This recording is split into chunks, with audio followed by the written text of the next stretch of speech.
and it says, another Hebrew term for the prayer is Ovoda Shibboleth, work Yep. of the heart. The work of prayer is a transformation that we undergo in confronting the real reasons that we're asking for what we want. And I underline that section, in meaningful prayer, we work on ourselves to ask for that which will enable us to serve God better, not simply servicing our own egos.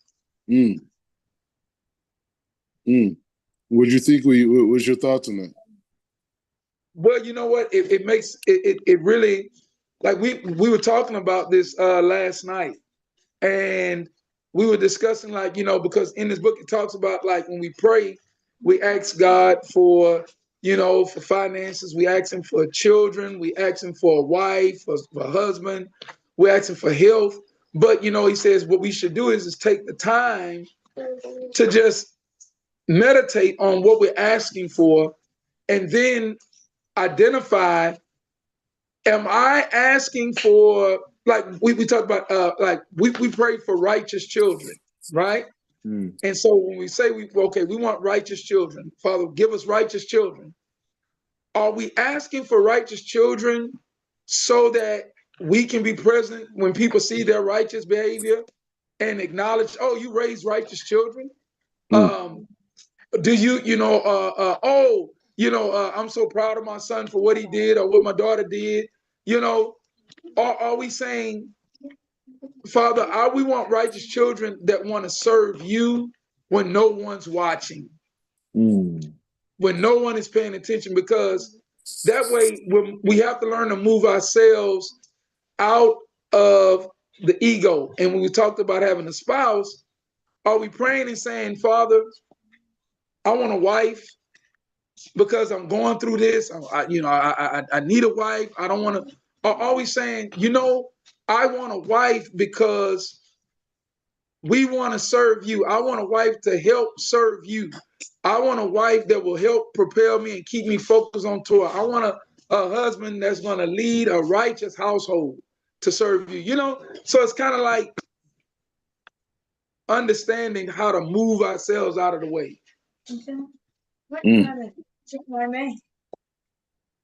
Yeah, yeah, that's it. It's just being able to, when we take, a lot of times, you think about the way society is presented to us, and it's not really society's fault. You know what I mean? But it's this idea of, like, I think, remember what Rob Ashok was talking about, like how we perceive things, even though we're seeing only a limited perspective of it. In our reality, we see it as a totality.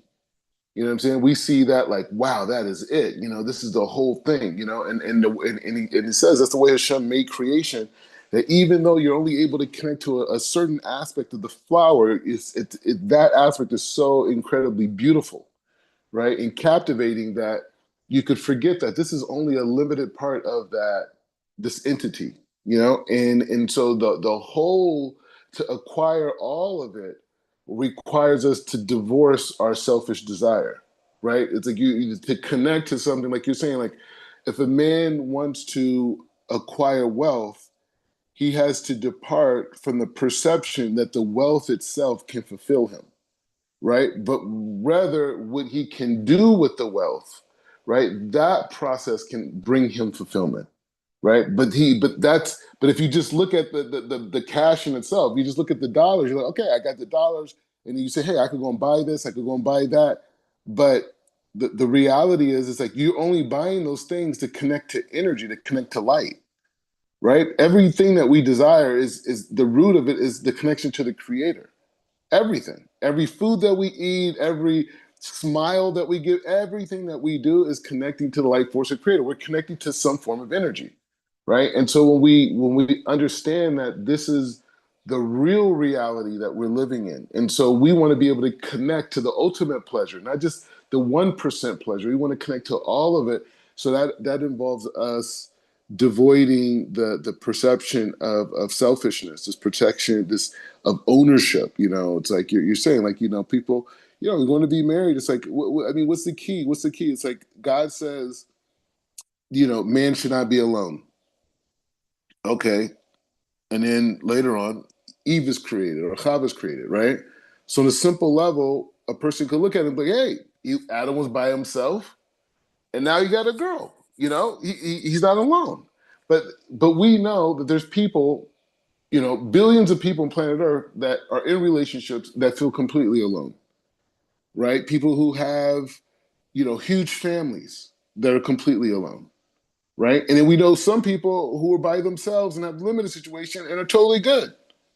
So what is the Torah saying, right? What is the Torah saying that when he brings Adam Chava, that so now what is this a response to? It's like, no, the loneliness is a lack, right? It's a lack. It's a void. So Adam is presented with a wife, someone to share, someone to bestow, someone to give, someone to be like the creator, to a vessel that wants to receive. And by being that giver, he elevates his consciousness and he connects to a higher form of light. And that void is now filled. Not because of her per se, but rather by his kindness, by his graciousness, by his giving, he's able to elevate to this higher level. It's like a person who takes responsibility for a community. He goes higher. A person has students, they go higher, right? They have children, they go higher, because they're giving, they're taking that responsibility. So that idea,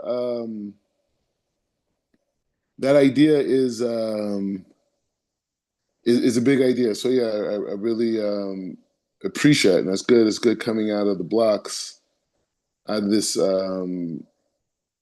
dynamic. So any other points you guys want to touch on before we go forward?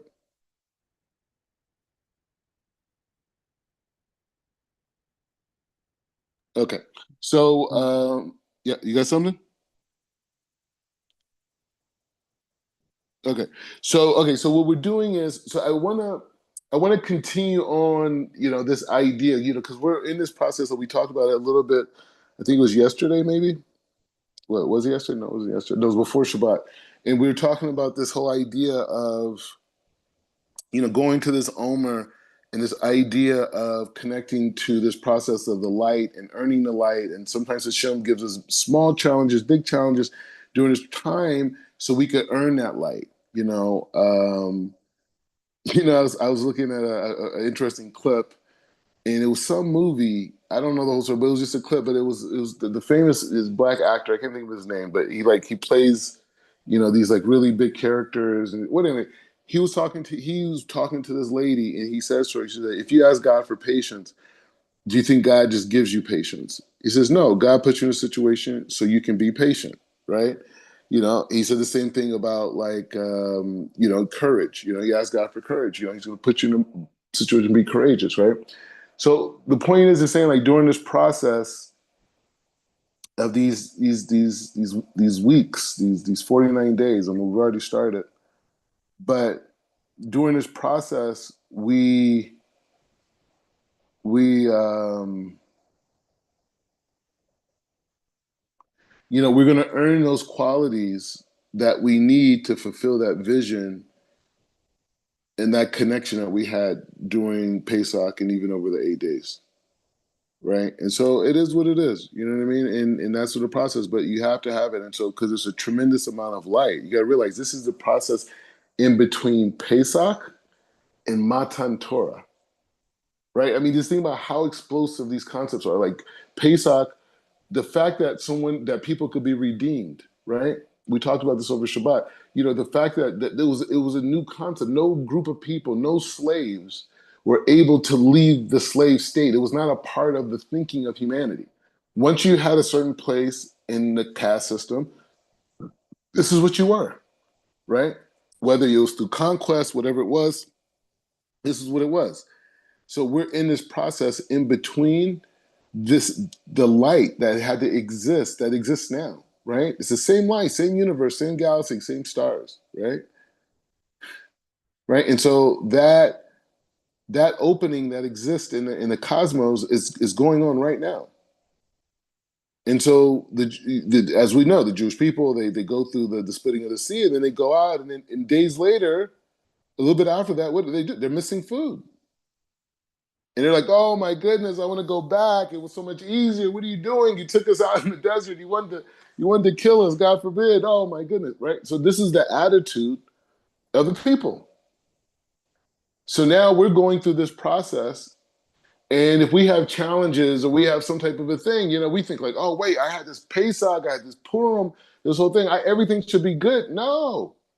Hashem was teaching them when he didn't give them food. You know what he was doing? There was no water. He knew what he was doing. He was building them, right? He was building them through this period of time, right? And so this process, we're being built too in that same way during this process. And so it's so important to have that focus and to understand. Like this morning, this guy sent me a text this morning. He was just going off, and I'm like, man, I was like, what this guy? And the thing about it was not even logical what this guy was talking about, right? And I was just sitting there listening to him. I was like, man, this is. I said, hey, those 8 days are over with. You know what I mean? Like, we're in it now. This is this is a real situation. And so we're in it, and it's positive, and it was able for me. One of the things that I a lot of times when you have conflicts or when people come at you, and this is a very important mechanism, during this time is, a lot of times, especially when we're young kids, we grow up and, and someone someone runs up on you, you have a problem, someone comes up to you, you have to defend yourself, and you got to be tough, or someone comes at you, or someone starts making fun of you, you got to defend yourself, and there is a place for that, for sure, but there is also a place of educating people through empathy, right? Like really letting people know, like, hey, that really hurt me. That was really offensive. Why do you feel it's okay to communicate that way? Not from a place of, oh, well, I'm going to come back at you. No, like, what are you saying? That was necessary? Like, what's going on with you? Right. And so this aspect of having this kind of like compassionate approach. Now, one of the things is when we talk about the Omer and the Holocaust for the Omer and the different things, which we're going to go into, but, we're starting Sunday, we're building, we're getting somewhere.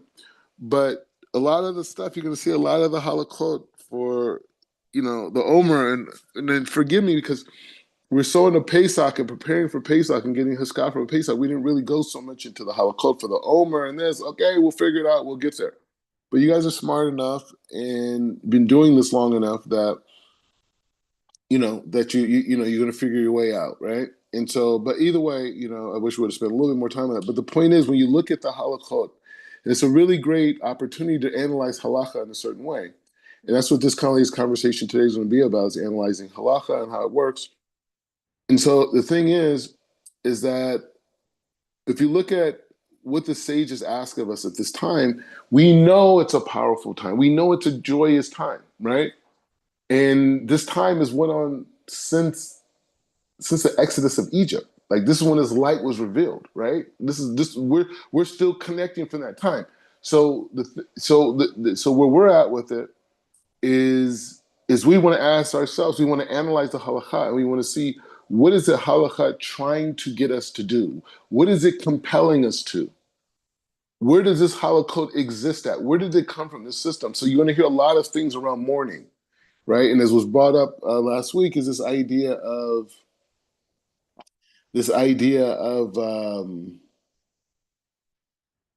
mourning, right? And this idea of Rabbi Akiva and his students and the whole thing and the war. And it's a big story, right? And we're going to get into it and learn about what a great opportunity to learn about Rabbi Akiva, one of our greatest Tanaim, with such an inspirational story. And so, so we can analyze it and see that the sages are using this technology like almost like a satellite dish, right? Like, to get certain frequencies, you got to tilt it a certain way, right? And so the particular holocaust that we're using allows us to receive this light in a healthy way. Why? So through the morning, right? Not that we're mourning per se, but we're assuming the holocaust of mourning as a mechanism to bring that light down, right? Just like we're using the mechanism of matzah to bring that light down, the Seder to bring that. Yes, the light exists, it's there. But the mechanism to bring it down on Rosh Hashanah, Doing the Omer every day, we count, bringing that light down, right? We're getting going to get to Shavuot, right? We're going to build into Shavuot, right? We'll see how Shavuot is connected to David and Melech and the Mashiach. This whole thing, we're in messianic moments, right? And so we're going to see how the mechanism of learning Torah on that day, the 6th of Sivan, and how we could draw that particular light. And all the different days, the fast days, everything that the sages teach us, or because a person on the outside, he looks at her, she looks at it, he's like, oh, well, the rabbis are making this up and they're telling you what to do. And this, no, first of all, this is Chazal, right? This isn't just rabbis. This isn't it's not me, right? We're talking about people who were, we're talking about traditions that came from Jethro, right? Not from Jethro himself, but the court system that was created, right? All those courts that we created, all those cases were all documented, and they were used to train and on and on. In every new situation, all these things were compiled, right? And that's what the Sanhedrin was ruling off of these cases, right? Things that have been going on way before, they were born, right? And they had this information all the way from the times of Moses, from the times of Yeshua ben Nun, from the times of the elders to the prophets, the whole thing, right? To the Great Assembly, right? The whole thing. And so that's what we're dealing with, right? So okay. So when we're analyzing the different halachot, right, we're getting used to looking at the Shulchan Aruch, looking at it before holidays, looking at the different situations. And the thing is saying when we analyze it now, we have to analyze it from the perspective of what is the halacha compelling us to do. Okay.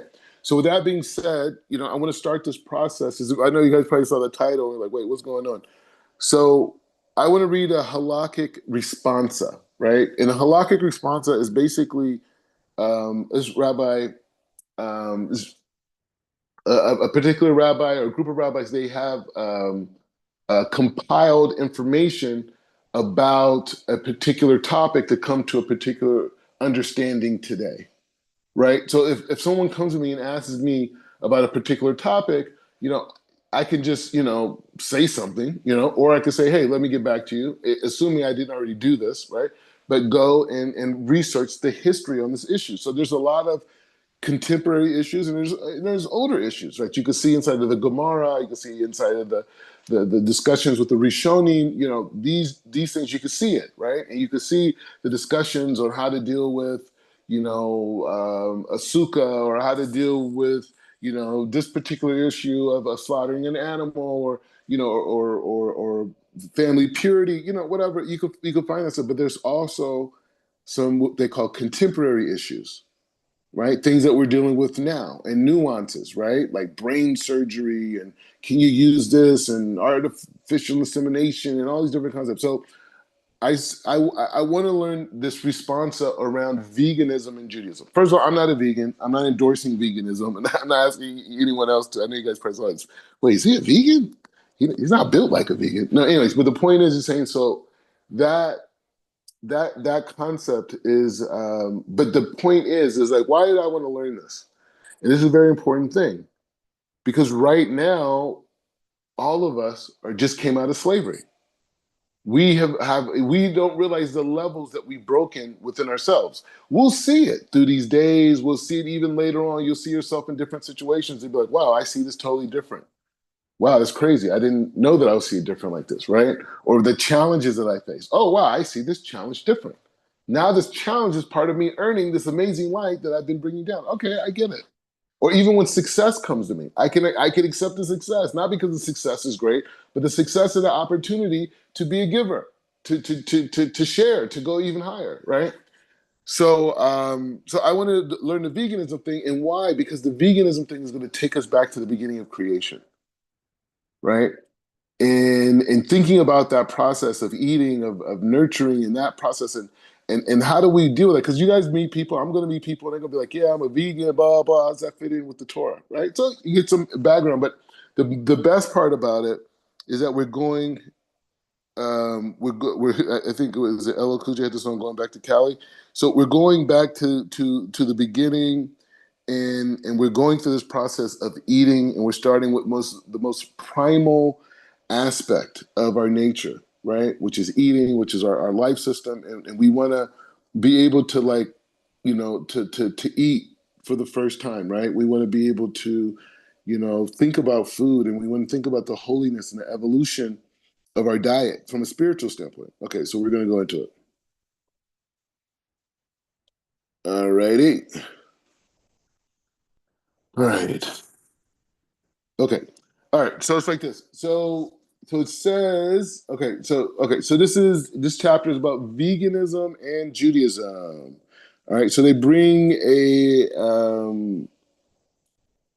from Kedushin, they bring it. So this is a verse. He says, "Man will be called to account with regard to everything that his eye beholds, but of he did not eat." So that's an interesting statement. So just try to just look at it, kind of understand it. This is the statement from the Talmud.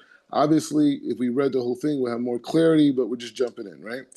I just want to see it one more time. A man will be called to account with regard to everything that his eyes beheld, but of which he did not eat. Okay, let's try to understand what this is from. Okay, so we're going to this. So he's starting with the idea. So this is what's his name? Rabbi Svi Blick. Is that his name? Rabbi Svi Blick. I apologize. I should have looked at it. I'm pretty sure it's his tshuva we're reading, but it's a collection of halakhic thought, right? It's not like, you know what I mean? It's just he edited it in a lot of ways. So anyway, so he says in Jewish teachings, not only are normative laws regarded as binding solely upon the authority of the divine revelation, but ethical principles as well are regarded as endowed with validity and commanded as goals of humans' aspirations only if they too are divinely revealed. He says in his comments upon the introduction of the ethics of the Father, Rabbi Ovadia of the Bartanura questions the importance of the initial statement of the tractate. So anybody who's learned ethics of the fathers, you know that Pirkei Avot. I mean, we'll get there at some point. I don't know. I mean, it's the whole thing. But anyways, so it starts off with, it goes down to lineage, right? So he's saying like this: Moses received the Torah from Mount Sinai and transmitted to Joshua, right? So the Bartanura has a question on it. It's a big, famous commentary, very famous for his commentaries on the Tanakh. He says the statement would have been appropriate as an introduction to the Mishnah as a whole, and as such, we have served as an affirmation of the divine nature of the oral law in its entirely. But it seems rather incourageous in the media. Bartanor explains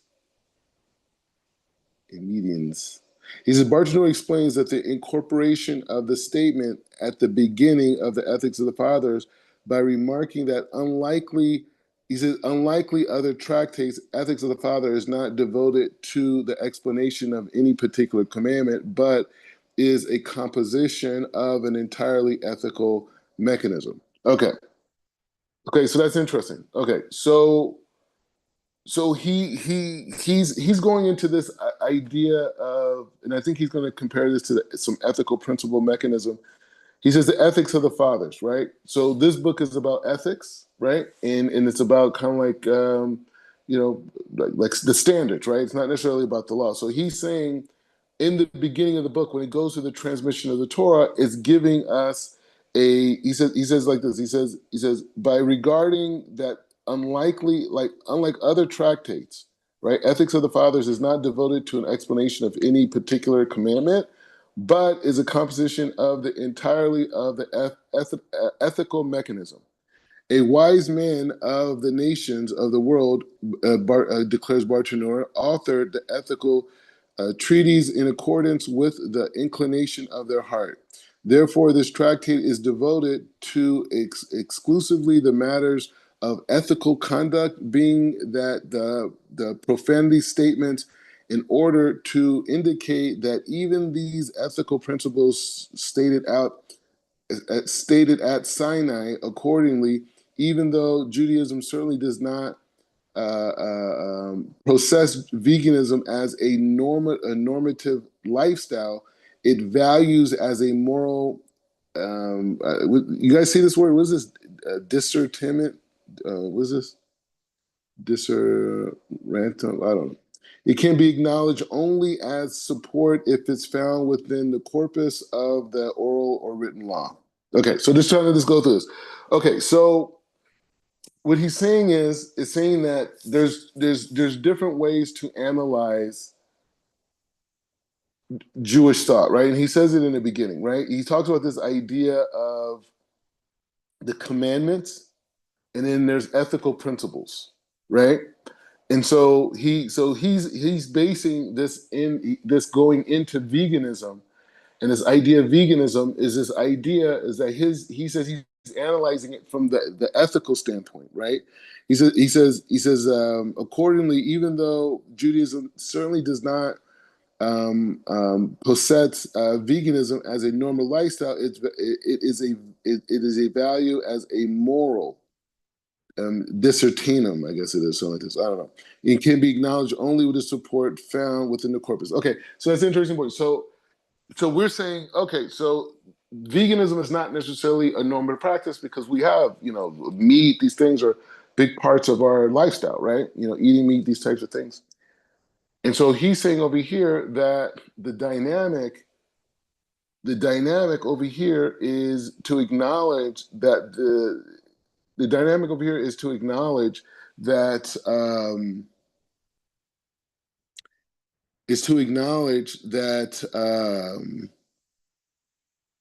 that he's analyzing it from this ethical perspective, and then from there he said, but the ethical perspective or any nuance or anything can only be understood through the laws of the oral and written Torah, right? Those two laws is that's the basis of how we have to go into things that are, say, non-normative, right? So ethically, there's nothing wrong with, obviously, with veganism, right? Someone wants to eat certain foods, but we can't just say that point, right? We have to understand it through the system of the Torah, right? And that's how we should look at everything. So what we're going to do is going to see this particular compilation, right? The rabbi, he's still alive today, who wrote this, but we're going to go through this. He's putting together a system of, he's saying it right here. He said this is a proof text often cited in support of veganism is an ideally to which man should aspire as a statement recorded in this. So this is what we're going to do, right? So we're going into, if we want to understand something that exists in the world, any new concept, any new idea, we have to have a halakhic approach to it, right? Anything that happens. So here's a halakhic approach on how to understand veganism. And so he says here in Sanhedrin, he's about to bring a verse from Sanhedrin, which is a tractate in the Talmud, and he's going to go and he's going to bring some proofs about veganism. Okay, so we're going to see. So he says, Rav Yehuda says in the name of Rav, it says in the name of Rav, right? Adam was not permitted to eat meat for the purpose of eating meat, as is written, for you shall be for the food and to all the beasts of the earth, but not the beasts of the earth for you. But when the sons of Noah came, he permitted them the beast of the earth, as it says, the green grass, as I given you everything. He says, as the green grass, I've given you everything. Some writers have regarded this statement as reflecting the notion that primal man was was denied the flesh of animals because of his enhanced moral status. Permission to eat meat of animals was granted only to Noah because subsequent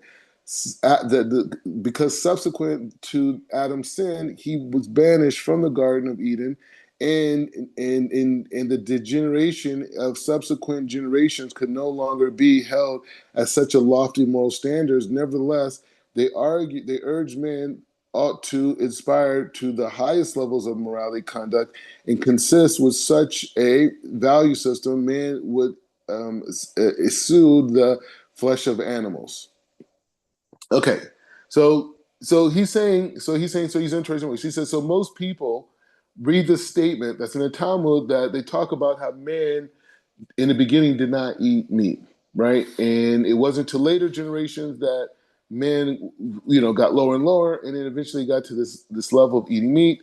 And so he said a lot of people bring this as a support, as saying that the highest level we should aspire to is not eating meat, but rather the eating of the meat is something that we do because of a lowly state. So a person who's vegan says, hey, I'm eating in the righteous way. He says, so the point is like this.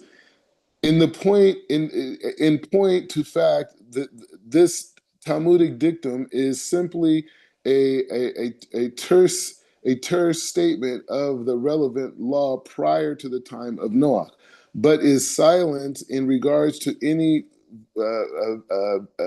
vindicating a rational. While the statement in the question may well be comprehensible with a vegetarian ideal, it may quite readily be comprehended as reflected entirely different sorry about that. He may be considered as reflecting entirely different considerations. Indeed, the classic Bible commentary found entirely different explanations for the change regards to the dietary regulations. Okay, so he's saying most people use that one statement to say, hey, this is why veganism is a thing, blah, blah, blah. He said, but that's not the only positions on why the dietary thing changed with the beginning of man, right?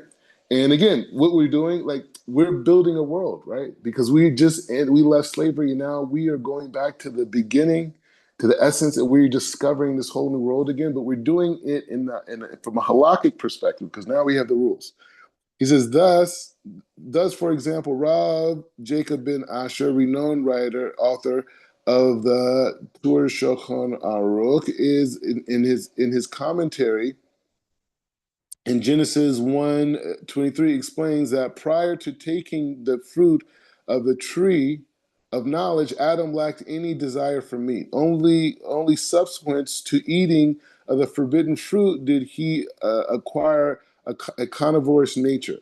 Hence, the dispensation granted to Noah to eat the flesh of the animals simply reflected man's transformation biologically.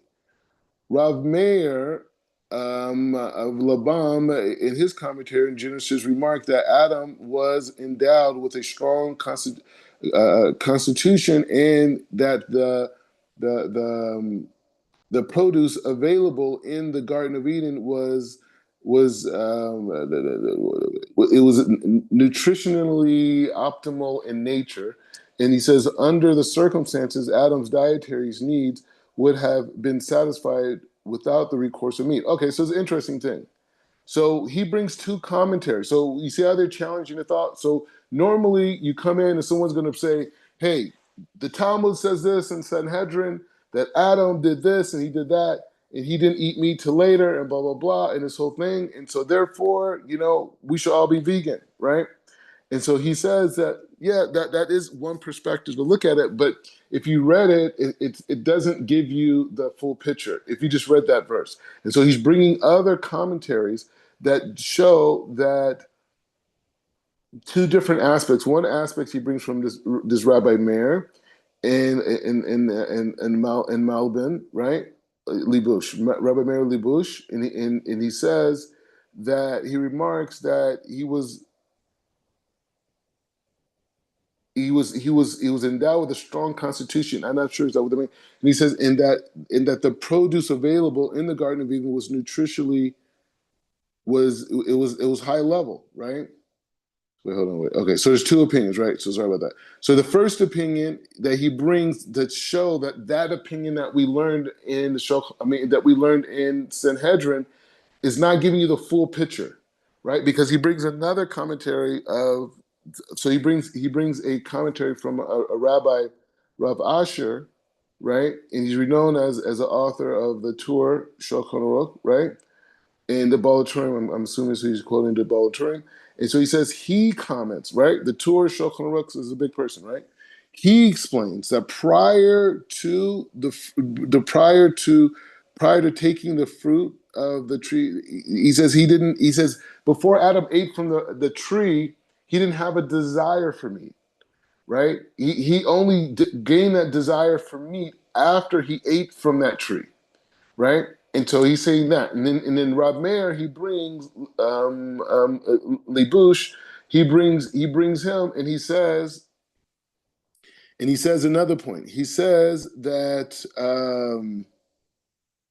he says another point, and he says by him, he says that the food when he was in the Garden of Eden, the food that what he was eating was so fulfilling, he didn't have a desire. It was the nutrition was very high, right? And so it was that. So it kind of challenges this idea that it was just solely the aspect of like we went down. Yes, it is when we went down, but we have to understand the conditions on why it went down. And I think that's what he's trying to bring out.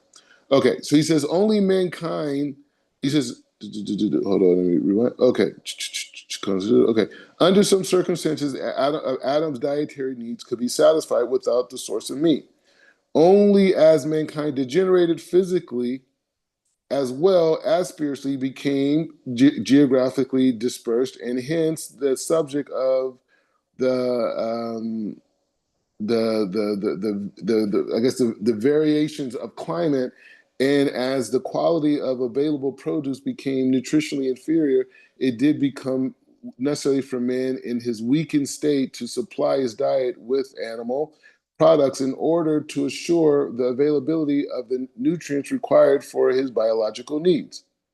He says, this is amazing, right? I mean, and again, we should be going back, thinking about this like, wow, mankind is shifting what was going on, what happened, right?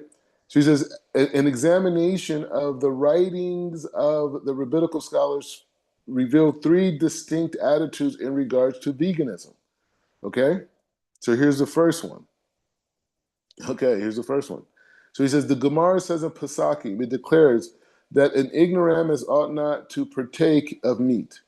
This is the law of the animals and the fowl. It says in Leviticus. Whomever engages in the study of the laws is permitted to eat the flesh of meat and fowl, but whomever does not engage in the study of the law may not eat in the flesh of animals and fowl. This text could certainly not be constructed as declaring that meat is permitted only to scholars as reward for their knowledge and their diligence, right? And he says, okay, so he's bringing this verse. He says he's bringing this thing from Pesachim, which is another Masechta in the Talmud, and it makes a statement that basically, if you're not educated, you shouldn't eat meat. So I'm assuming what he's referring to is the slaughtering of the animal and it not being kosher. So he's saying a person who's an ignoramus shouldn't eat meat. I'm assuming that's what he's saying. So we'll see. It says the Mahasha'a. I always never get his name right. I always say the Maharsha. The Maharsha, all right, the Maharsha, all right, fine, maybe I said it right, indicates that this text simply reflects a concern for scrupulous observance in the dietary code.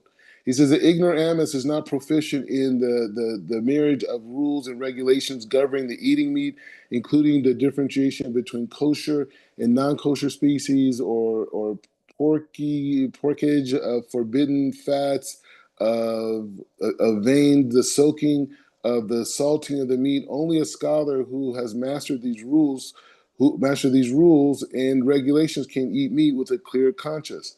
Indeed, an earlier authority, Rabbeinu Nisam, cited one of the Gion, explains that an ignoramus is advised to refrain from eating meat because he is ignorant of the proper method of performing the ritual slaughter and of examining the internal organs, and similarly inspecting in a similar interpretation of advanced by Moshe from Moses El Solaris. He writes in a tshuva and off of the Ramah. He says, and he remarks that an ignoramus is not proficient in the laws of ritual slaughter. The Masharal notes that this structure applies only to the eating of the flesh of land animals, but not to the restrictions upon eating fish, even though the reference to fish is also made in the same biblical verse. The reason for this distinction is that the dietary code pertains to the consumption of fish is relatively simple and can be mastered by anyone, while preparation of an animal meat is governed by a complex regulations requiring diligent study. Historically, there certainly have been individuals who, depending on upon circumstances of time and place, did deny themselves meat, not because of the ethical implications of the carnivore's diet, but because of their concerns of the inadvertent transgressions of provisions of the dietary code. For example, during the early part of the 21st century, many immigrants to the United States declined to eat meat because of the lax standards of kosher supervision then prevented in the country. Such individuals adopted veganism as a lifestyle, but did so because of the concern of the observance of the technical religious law rather than the moral consideration. So before we go further, is there anything you guys, any points, anything you want to say on this? So I know I'm going through a lot of information. Ralph, that last point reminds me of when the tribes came to Mizraim and they wouldn't eat meat. Like they were like, "No, we're not eating it. We don't know if it's been slaughtered properly." And then Yosef like showed them, like, "Nah, we're doing everything with kashrut." And that just came to my mind real quick. Interesting. Yeah, you told me the Midrash says that when the brothers can't go ahead. Okay. Okay, so here's a second perspective. So we read one, here's another perspective, and so what we just read was from. Okay, so I'm not sure if he's doing it by generation, but all right. But anyway, so now we're at a number of medieval scholars, okay, including the Barbanel. Ooh, in his commentary of Genesis and Isaiah, he says regard. He says regard. He says he writes this in his book. He says regard to veganism as a moral idea, not because of the consideration of the welfare of animals, but because of the fact that the slaughtering of animals might cause individuals who perform such an act to develop negative character traits, meaning. He says meanness and cruelty. Their concern was with regard to the possible untoward effect upon human character rather than the animal's welfare. He says, indeed, he brings another Rav. He says, indeed, he says, Rav Yosef Albu maintains that he says the reconstituents of the consumption of the meat for some reasons of concern for animals' welfare is not only a moral erroneous but even repugnant. Okay. He says he asserts that this intellectual error committed by Cain, and that is that his error. Okay, so okay, so now he's going to. I just want you to see this course of thought. So he brings this rabbi. He brings a Barbanel, who said that he says that.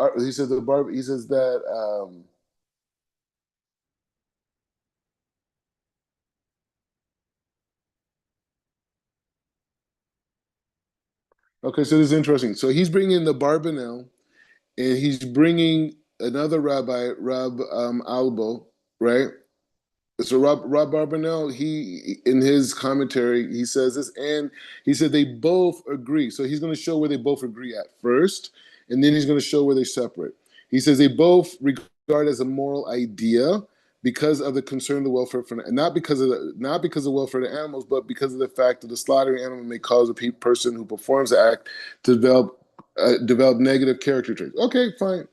He says, but indeed, Rob, he doesn't say, but I'm saying, but he says, but Rob Abel maintains that the reconstitution of I don't know, of the conception of the meat for reasons of concern for animals' welfare is not only morally erroneous, but repugnant.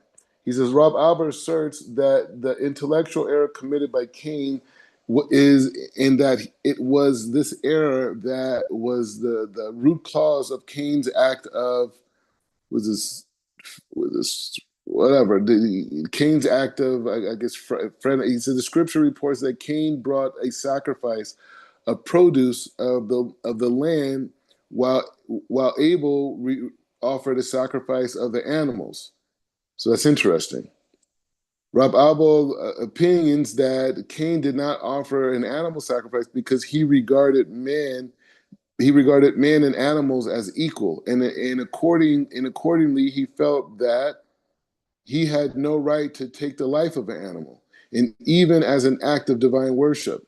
Abel shared the basic conviction of his brother, but nevertheless maintained that man was superior to animal, and that he possessed reasons as demonstrated in his ability to use his intellect in cultivating fields and in shepherding flocks. This Abel believed gave man limited rights over animal, including the rights to animals in the service of God, but did not did not confer upon the right to kill animals for his own needs. Abel's error was not as profound as Cain's, but it was an error nevertheless. So this is an interesting point. So he's saying that he's saying that this idea of he's saying this idea of, you know, of having this, I guess, this over love of animals, that you cannot kill an animal for the service of God, which is Jewish eating, right? When we eat as Jews, we're serving God. Like, we're not just eating for the stomach, we're eating for the connection to the energy that's inside the food, right? Obviously, the external aspect is also great, but he's saying that Cain made this error. He says he says in his opinion, Cain did not offer an animal sacrifice. So in the beginning of creation, you have Cain and Hevel. Cain comes and brings like flocks, wheats, these types of things, and his brother brought an animal, right? A lamb, right? Interesting lamb, right? And so he was saying that this perception of that he had, because the issue was that he was saying that why would they think, like, if we go back before it, right? So if both of them think that he says the veganism is not a moral idea. It is not because of its concern of the welfare for the animal, right? So why would they take that position? Because they're bringing this midrash that explains this dynamic between Cain and Abel. He says, but because of the fact that the slaughtering of the animal might cause an individual to develop certain qualities. So what he's doing over here is that he's bringing the situation of Cain and Hevel, and he's showing how Cain and Hevel had different relationships with service of God and God's creation, right? And so he brings Rob Alba, who deduces that Cain himself had this perception that animals and humans, we're all the same. There's no hierarchy. This is what the dynamic is, right? And this dynamic, actually, we know what happened to him.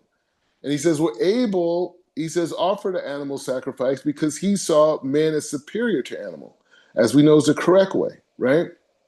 Right? And so he's bringing these two perspectives to say that, no, he's saying these two perspectives, and he's saying that he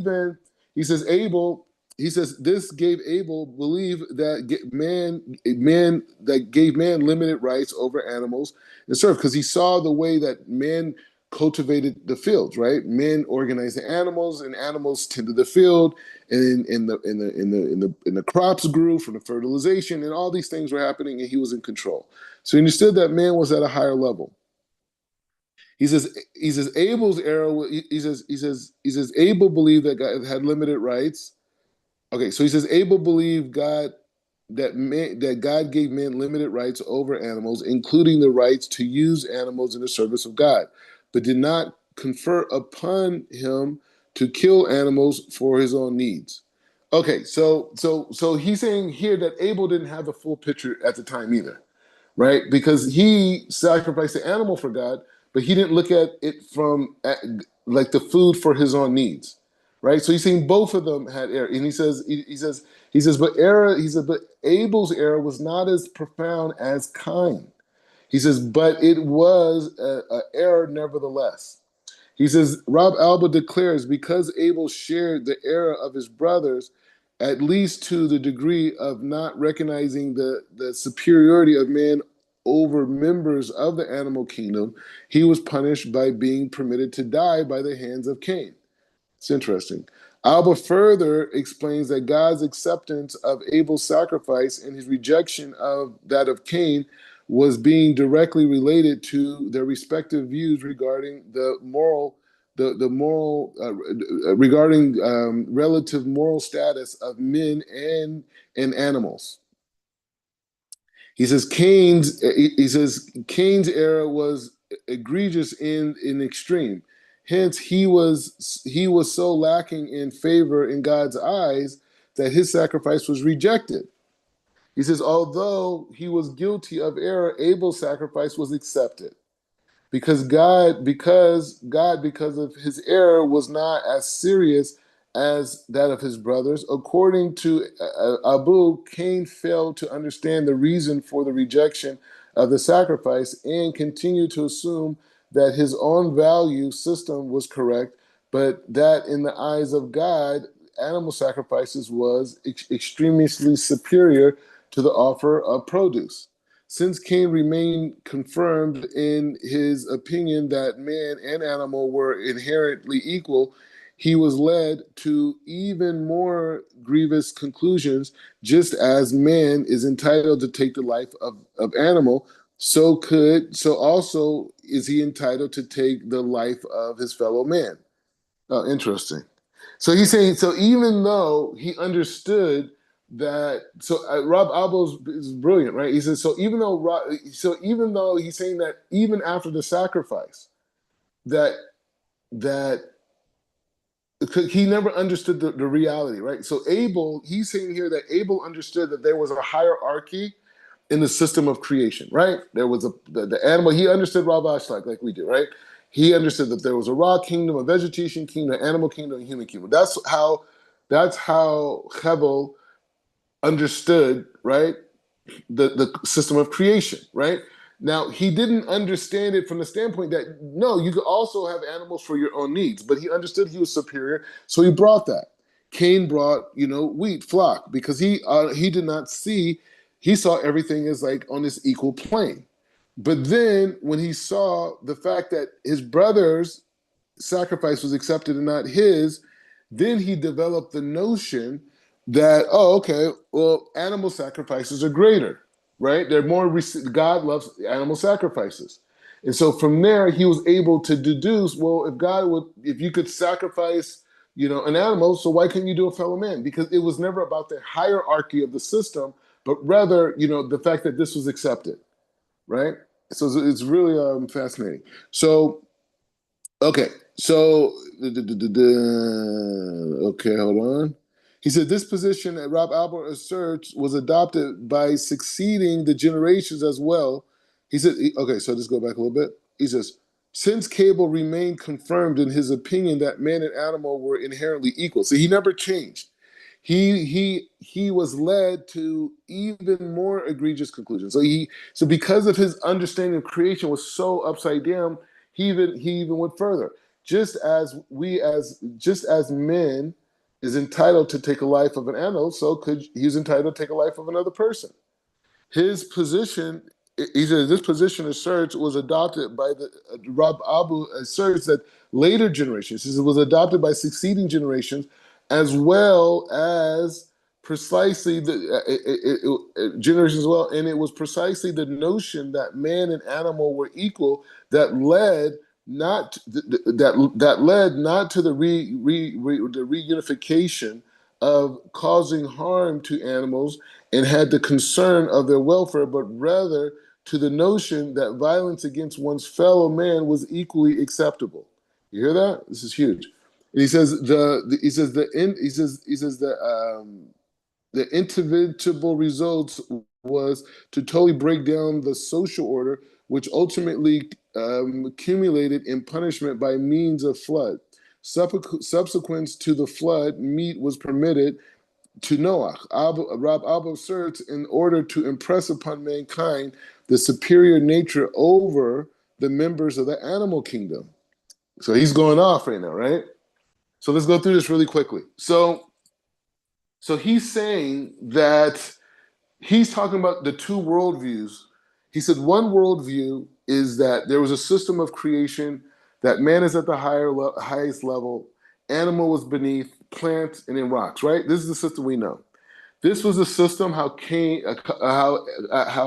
Hevel understood it, right? He understood it this way. And therefore he brought a lamb. Now, his brother Cain had a different worldview. He's like, no, everything is the same. We're all the same. We don't have rights over anything, blah, blah, blah. And that was his thinking. So that's why he brought the flocks. Now, if he may have not thought all of creation, but he thought animals, right? Animals and humans, we are the same, right? So he brought wheat. So he says once he saw that Hashem accepted his brother's connection, right? He then deduced that, and he didn't see that it was a hierarchical structure. His worldview was like, no, we're all the same, but you can bring a sacrifice of what he would consider a living type of a creature, a functioning creature, right? You could bring that sacrifice. So he said that brought him to other thoughts. Well, he says, well, if you could do that, because it had nothing to do with order, it was just randomness, right? And this is what God wants. And so he was able to come to other conclusions, which is, hey, I could take another life as well. And so he's saying that this thinking process spread to other generations afterwards, right? And he says, precisely the notion that man and animal are equal that led not to the reunification of causing harm to animals and concern for their welfare, but rather to the notion that violence against one fellow is acceptable. So he's saying that belief system that once kind understood that, oh, well, if you could sacrifice, if I'm bringing wheat and you bring an animal to sacrifice, then anything could be killed. I mean, life isn't such a big thing, right? And so he's saying, so this is the worldview that went on, and this is where this concept of violence and murder comes from, because there was no sanctity for human beings, right? Everything was the same. Okay, and so he says in this climate that was created from this thinking, was created the cruel, vicious generation of the generation of Noah. Right? The people that were just doing cruel acts to each other. He said, but this came from the thinking of Cain. In this moment, when he kills his brother. And he says, so what he's saying is that his opinion is that Abu is saying that to impress on the mankind that he is superior to man, which is to get rid of this thinking that murder and all things are equal and there's no real order to the structure of creation. He says that Noah was given this principle of eating meat. Okay, so we went through that. So he says, in Cain, he says, Rab Abu does not explain why. Okay, so he's going off. So Rab Abu does not explain why the generations after the flood drew the correct conclusion that they were prone against the commit of the commit. They were not prone against again to commit the error of Cain. Rather, then recognizing the inherent superiority of man that is reflected in the dispensation granted them to partake in the flesh of the animals, they might have concluded that violence against man similarly justified because men and animal are co-equals.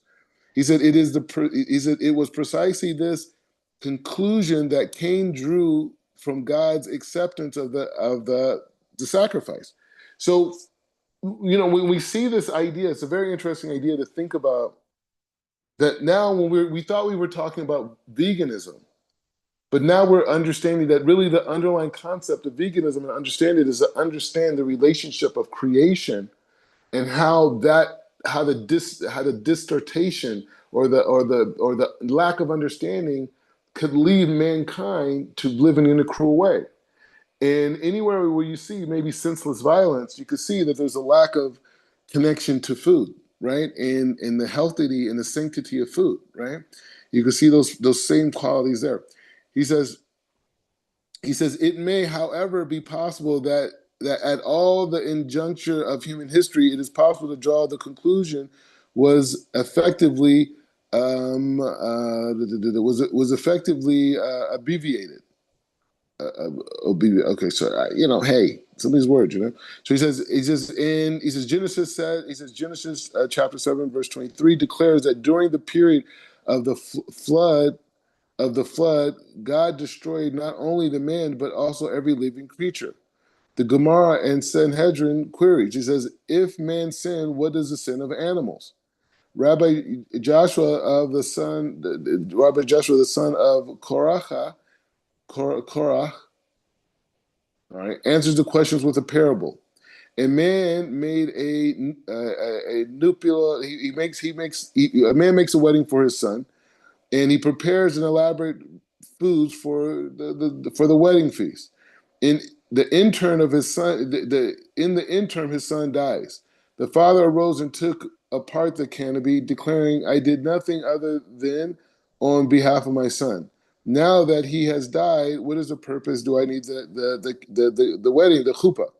And so he says, similarly, the Holy One, blessed be, he says, "I did not create animals and beasts other than for man. Now that man has sinned for the purpose, now that man has sinned, for what purpose do I need animals and beasts?" That's a very big point. He said those comments serve to indicate that the extermination of the innocent animals in the course of the deluge must be regarded as proof positive of the superiority of man over members of the animals' kingdoms. He said the animals could be destroyed by the righteous God only because of the sole purpose of the creatures was to serve man. Hence, if man was to be destroyed and continue the existence of the animal species is purposeless, right? He says thus the animal, thus the base principle, the superior of man over the members of the animal kingdom was amply demonstrated by the destruction of the animals during the course of the flood. No further demonstration of the relative status of man and beast was necessary. Permission to eat the flesh of the animals was then required only as a means of explicitly negating the residue, the notion that the animals are somehow endowed with the right, and that man's obligation via animals are rooted in such rights, other than a concern for the possible degeneration of man himself. He says Abel's basic position is reflected in the comments of Bereshit Rabbah, which indicate that Cain did not understand the enormousness of his misdeeds. So he's bringing this. The Lord said to him, "Therefore slayeth Cain, vengeance shall be taken on him sevenfold." So it says that what he did to his brother is going to be taken on him sevenfold. He says Rav Nachmaniah says that the punishment for Cain is not as the punishment as for other murderers. Cain killed, but he had none from whom he learned this enormous is his crime. But henceforth he slayed. Henceforth whatsoever slayed Cain shall be slain. What slayeth Cain shall be slain. He said the implications of the statement is that Cain was not aware of the enormity nature of his crime. According to Rav Abu, Cain lapsed into a grievous moral error because of having accepted the equality of man and the members of the animal kingdom, and he regarded the divine acceptance of animal sacrifice as license to take another life. So, hold on. Okay, just read a couple more. He says another modern day scholar who is often cited as looking upon veganism with extreme favor is the late Rabbi Cook. So we're just learning Rabbi Cook, blessed memory. He says we learned Rabbi Cook on the prayer. And he says, and it was indeed the case in his writings. Okay, it was indeed in the case that in his writings, Rav Cook speaks of veganism as an ideal point to the fact that Adam did not partake in the flesh of animals. In context, however, Rob Cook makes those comments as a portrayal of the as the ethological era. He regards the man's moral state in that period as being akin to that of Adam before the sin, and does indeed the reunification of enjoyment of the animal flesh as part of the heightened moral awareness which will be manifest at the time. But Rob Cook is empathetic, nay, vehement in an admonishing that veganism dare not be adopted as a norm of human conduct prior to the advent of this ethological era. Rob Cook advances what are in effect four distant arguments in the reunification of veganism as a goal towards to contemporary. Okay, I think we should stop here, maybe, because he's going to go into 4 points. Let's just stop here because he's going to go into 4 points, but we're definitely going to finish this, so we could be astute. All right, so let's stop here. Let's talk it out. Any thoughts? Just hey, we're back in the beginning of creation. This is a very powerful lesson, no?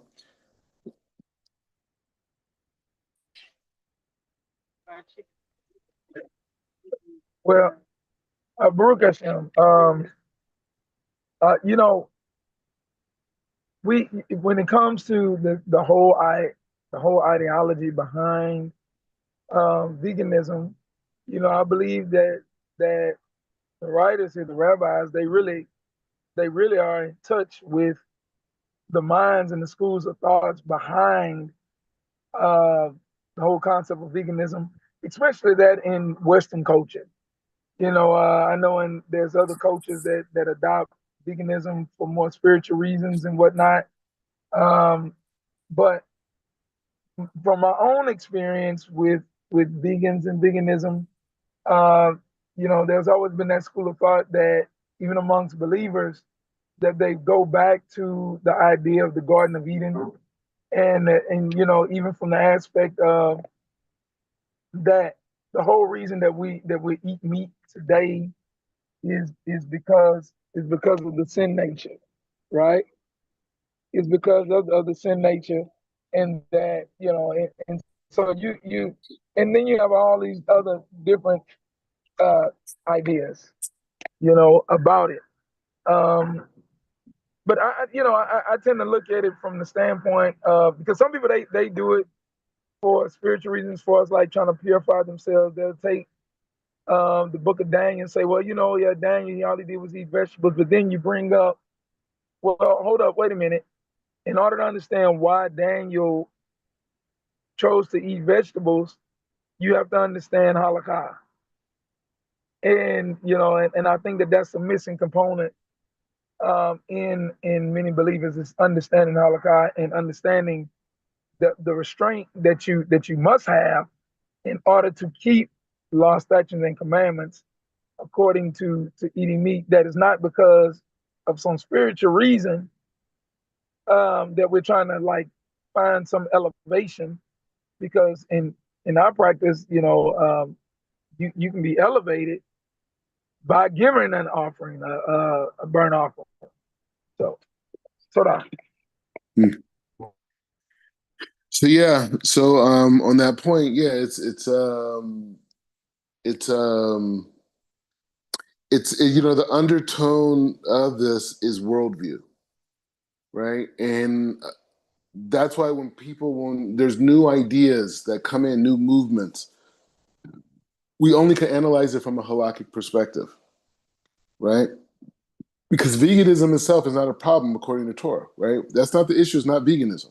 The issue is the worldview that animals and humans are the same. And that worldview that animals and humans are the same is the basis of a form of cruelty that comes out of human beings. Because when you're putting animals and humans in the same, there's a certain aspect of a disregard of human life that comes out of that. And that's what we're learning through this idea of the halachot around this how the system in terms of how we analyze it. So the issue is that, and so he's going to bring Rav Kook, and Rav Kook is going to go into this ideal society where people are vegans, but he's not doing it because of this other ideology that wants to disrupt the system of creation, right? That wants to disrupt the system of man and wants to come with a perspective that says, no, that's not the way creation is. We're animals and humans are the same, and if you kill an animal, you're a cruel person, and this and blah, blah. And you see it throughout history, right? Even in Nazi Germany, right? They were all in these isms. They had all these like protect animal movements. It was like a really big time, right? And that led to people talk about the 6 million Jews that died, but Hitler killed like 30-some million people. You know what I mean? And they were all good with it. You know, they were just rolling through, like chopping people up. But the point is just saying that this is the issue, right? And so coming out of these 8 days, coming out of Pesach, we want to go back to the beginning, right? And so I want to just spend, as long as this thing, it's not that much longer. So I do want to spend some time on it tomorrow again.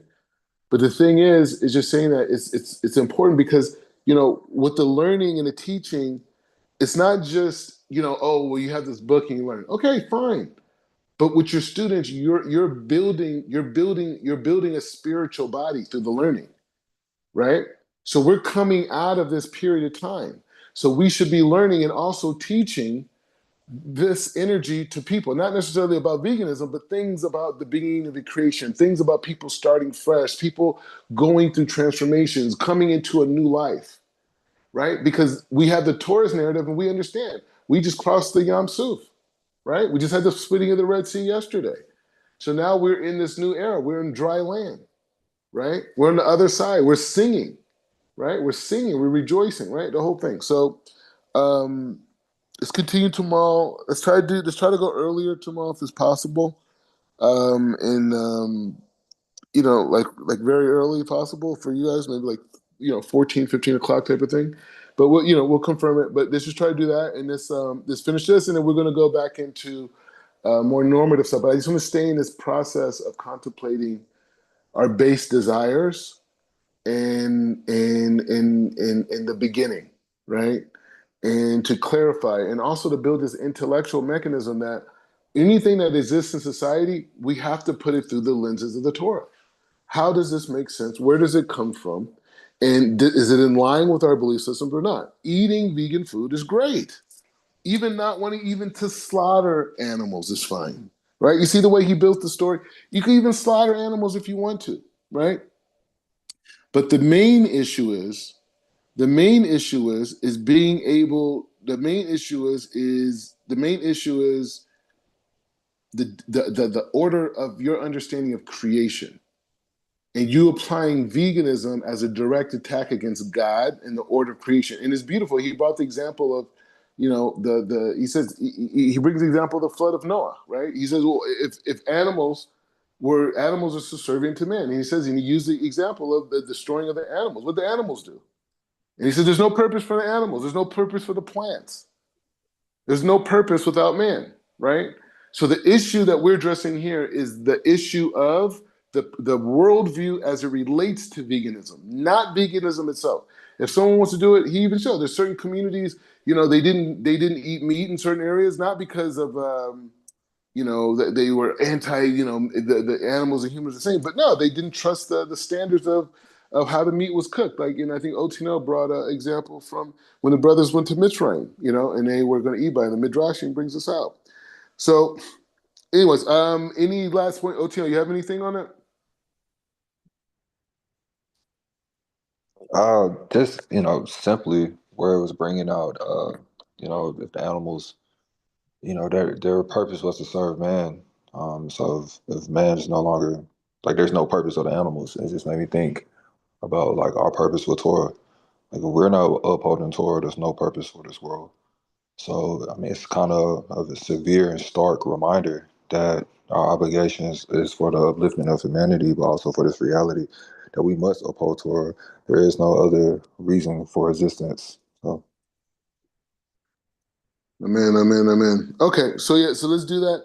Worst case scenario on this issue, I'm gonna look on the how much longer this is, because I may do another class later on this evening. I don't know, just on this, just to finish it out, type of thing. Depends how long it is. I have to look at it further. But if I do, I'll send a link. You guys could join. Now, also, we're going to be expanding the classes, because now a lot of the Nigerian youth, a lot of the young guys are going to be joining in with us and joining in. So we're going to start some of that on like Wednesday, type of thing. But they're going to start, just like learning with us, whatever. I was talking to Rabbi Pinchas, Chief Rabbi Pinchas earlier today, and we really going to really focus on, the rabbinical program out there, and really, this whole thing is, they be playing these games like, oh, are the Igbos Jewish? Everybody knows unanimously it's done, right?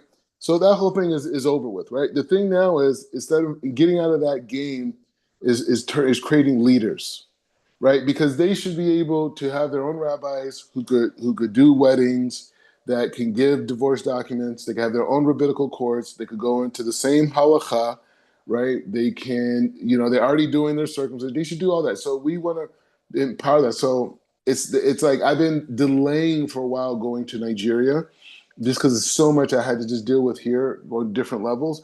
But now, a lot of those things are freed up. And so now, like, the Nigeria thing is definitely happening.